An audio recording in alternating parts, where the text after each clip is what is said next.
क्या आपने भी पिछले महीने सोना 1,70,000 के पार देखकर फोमो में खरीद लिया था? अगर हाँ, तो भाई थोड़ा दुख तो हो रहा होगा। गोल्ड और सिल्वर जो रॉकेट्स की तरह ऊपर जा रहे थे, सडन क्रैश कैसे हो गए? सिर्फ मार्च के महीने में गोल्ड 14% और सिल्वर 19% तक टूट चुका है। एक ही झटके में लाखों लोगों की सेविंग्स रेड में दिखने लगी है। लोग बोल रहे हैं कि बबल बस्ट हो गया, सोना मिट्टी हो जाएगा।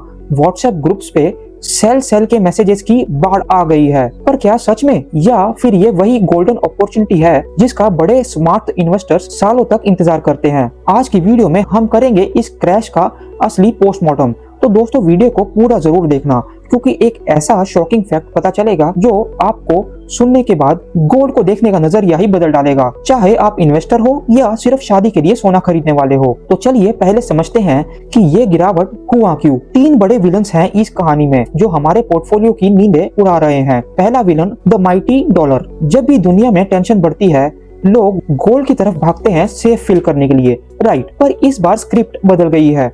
यूएस इजराइल ईरान की वॉर ने डॉलर इंडेक्स को इतना मजबूत और एग्रेसिव कर दिया कि इन्वेस्टर्स ने गोल्ड बेचकर डॉलर पकड़ लिया है। उन्हें लगा कि वॉर के टाइम कैश यानी कि डॉलर ज्यादा काम आएगा।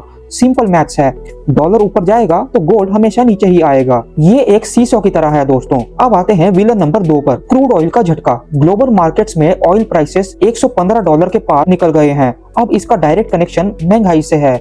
जब तेल महंगा होता है तो हर चीज महंगी होती है। इससे डर कर यूएस फेड ने बोल दिया है कि हम इंटरेस्ट रेट्स कम नहीं करेंगे। अब लॉजिक देखो दोस्तों, अगर आपको बैंक में सेफ एफडी पे 5-6% इंटरेस्ट मिल रहा हो तो आप रिस्क क्यों लोगे? लोग जीरो डिविडेंड देने वाले गोल्ड को छोड़कर कैश और बॉन्ड्स में शिफ्ट हो गए हैं। एग्जिट बटन इतनी जोर से दबा कि मार्केट संभाल ही नहीं पाया। अब आते हैं विलन नंबर 3 पर, प्रॉफिट बुकिंग। भाई 2024 और 2025 में गोल्ड ने जो रिटर्न्स दिए हैं वो किसी लॉटरी से कम नहीं थे। जब कोई एसेट इतना फास्ट भागता है तो थकना तो लाजमी है।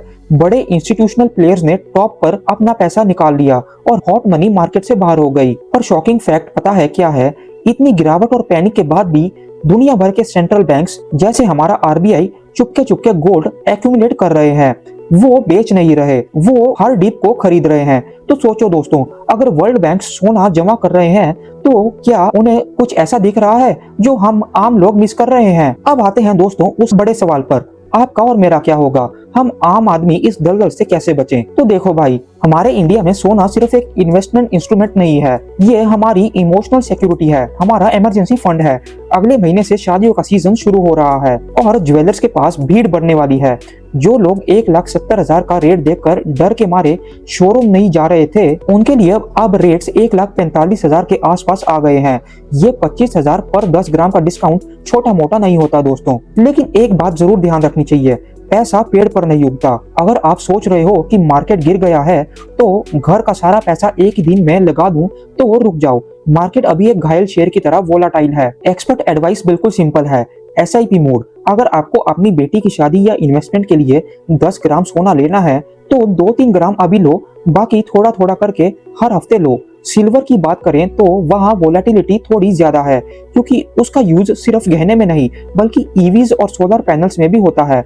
सिल्वर फिलहाल गोल्ड से ज्यादा पिट रहा है, पर रिकवरी भी उतनी ही फास्ट होगी। तो दोस्तों, ये डर कर भागने का नहीं बल्कि थोड़ा थोड़ा करके स्टैगर्ड बाइंग करने का बेस्ट टाइम है। अगर आपका विजन 5 से 10 साल का है तो ये 15 से 20% का डिप आपके लिए रिटर्न गिफ्ट हो सकता है जो मार्केट ने आपको दिया है। तो दोस्तों, आपको क्या लगता है, क्या गोल्ड दोबारा बाउंस बैक करते 2 लाख के लेवल को टच करेगा, या आपको लगता है कि अभी और गिरावट बाकी है? तो कमेंट में अपनी राय जरूर बताना। तो दोस्तों, दुनिया महंगाई से लड़े, वॉर से लड़े या रिसेशन से, आपकी फाइनेंशियल हेल्थ हमेशा फिट और फाइन रहनी चाहिए। और ऐसे ही फाइनेंशियल टॉपिक्स के हर अपडेट को इसी पोस्टमार्टम स्टाइल में देखने के लिए मेरे चैनल को फॉलो करना मत भूलना।